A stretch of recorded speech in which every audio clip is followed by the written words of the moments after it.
For the past few years, we've been hearing more about the importance of mentors in closing the opportunity gap for students. That's something Boston Partners in Education have been doing for more than 50 years, starting as school volunteers for Boston. To tell us about the organization and its mentoring strategy is the executive director, Erin McGrath. Thank you very much for being with us, Erin. Thank you for having me, Chris. First, a little about your own history, because you're the executive director, but before that you were a volunteer. Yes, I've been a volunteer with Boston Partners for actually going on 18 years. So I started back in 2001, and I was attracted to the organization because I thought that education was really important to me and my development. And I knew that not every child had the same opportunities I did. I grew up in a pretty small town. We had a lot of individual attention from our teachers, but in a large city like Boston, that opportunity isn't always there. And so I got involved with the organization and have been a mentor ever since. I'm still mentoring at a school in the South End today. Now, the other thing that's intriguing for me, at least, is that this isn't by 1 week going in and spending a little time with somebody and then going on to somebody else. You've been with us for, what, multiple years? I mean, what's that like? Yeah, I'd be happy to talk about that. So we go, the way that our model works is that we get folks from the community. We're going into classrooms once a week for the entire school year, and for some folks like myself, many years. And so for me, it's been an amazing opportunity to see one particular young person. I've been with the student that I've been working with for 4 years, and I've seen her go from someone who, when we started, couldn't really, even in first grade, read very well, and that's why we were originally matched together. I was there to support her with that, and to be honest, when we started, she wasn't that interested in it. I wasn't that interested either when I was her age. That's really valid, right? Lots of kids are more used to screens, but for this child in particular, the real concern for her was that when she doesn't know how to do something, she gets really frustrated, right? And so it was easier to push it away and not do it. But the way we broke down that barrier was I just started bringing in books that I thought were fun, and I really said, you don't have to read these to me. I'm going to read them to you. Eventually, I found Mo Willems' Elephant and Piggy books, which, if you're not familiar, are really a conversation between the two friends. So they're completely dialogue driven. And she got interested. They're very funny.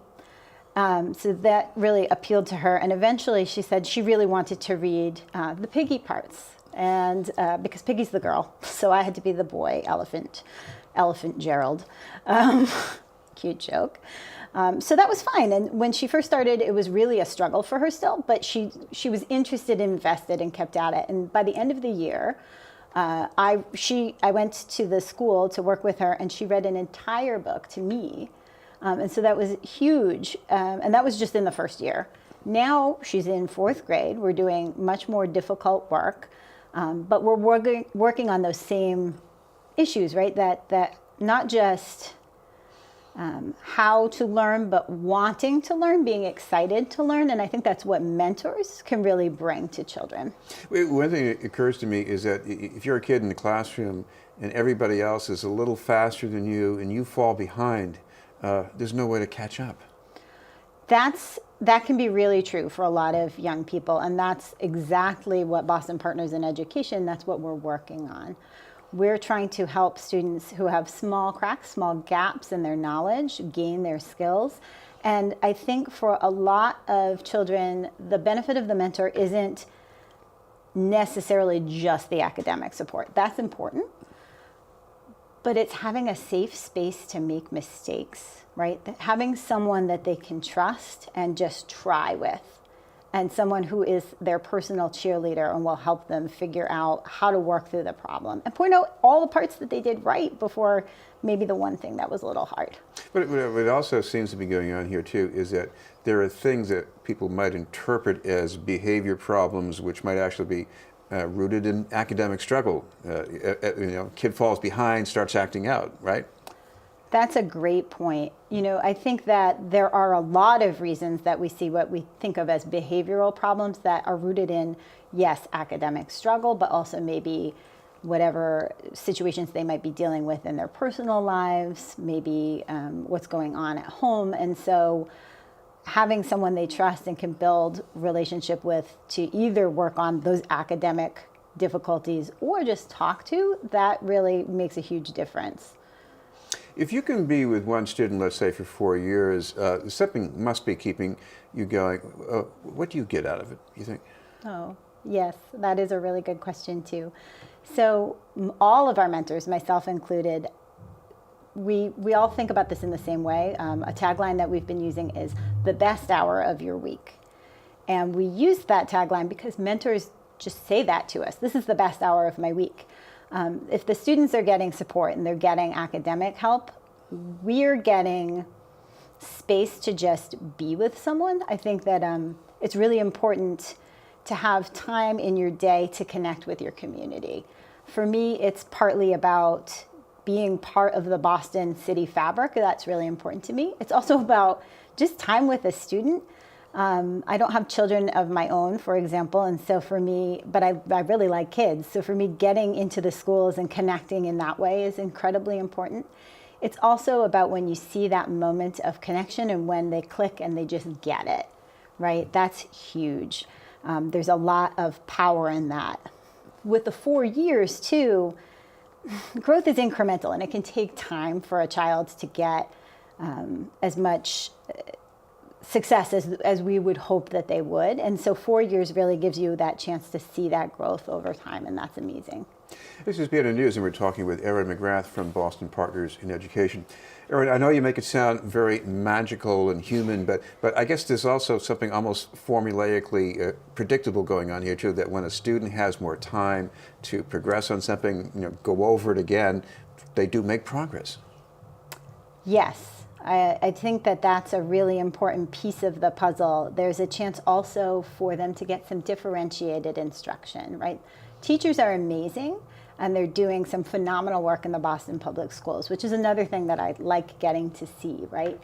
But they're also often working in a classroom with 18 to 25 students, and so it can be difficult to give exactly the different specific kind of attention each child needs. So by putting a mentor in the classroom, we're differentiating instruction for that specific child, but we're also freeing up the teachers to be able to work with the other children.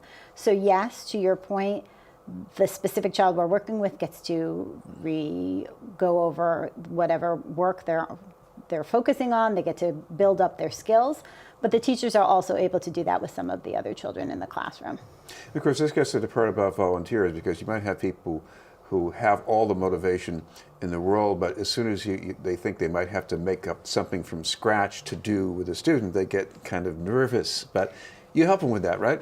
We do. So part of our model that's really interesting is that we're going into the classroom during school time.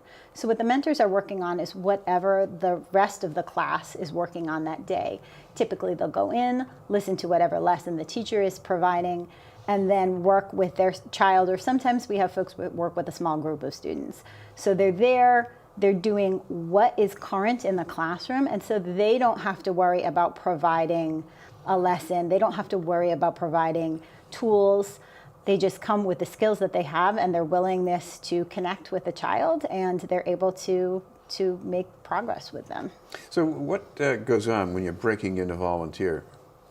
So our volunteer process is pretty rigorous, I would say. We have folks come in for an interview first, and that's our chance to really get to know them, figure out where they're going to be successful, and reiterate, quite frankly, that the importance of consistency. A lot of what makes mentoring important and special is this idea of working with the same person every single week and building trust, right? So we need to emphasize that it's important not to break that trust and to show up every day.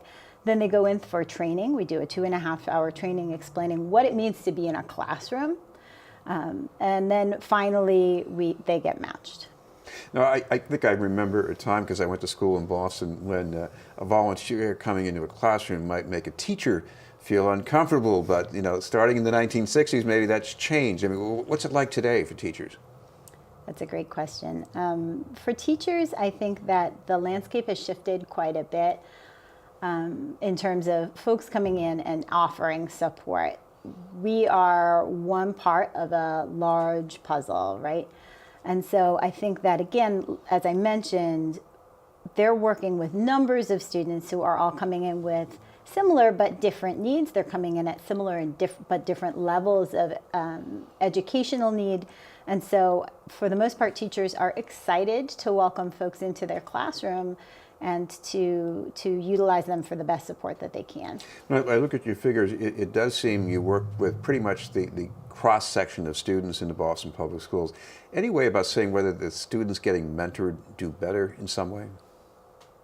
A lot of folks ask about our impact, and we do see growth in their grades specifically. So we look at report card grades at the end of every year, and we do see growth often of up to one grade level from where they started. We should mention that if people want to get some more information about the program, think about volunteering, is there some way they can follow up on that? Absolutely. We would love to have them, and they can go to visit us at bostonpartners.org. We have a lot of information there and a volunteer application. Thank you very much for being with us. Thank you for having me. Erin McGrath from Boston Partners in Education. In a moment, Roxbury History in Photos will tell you about an exhibit at the DeWitt Center.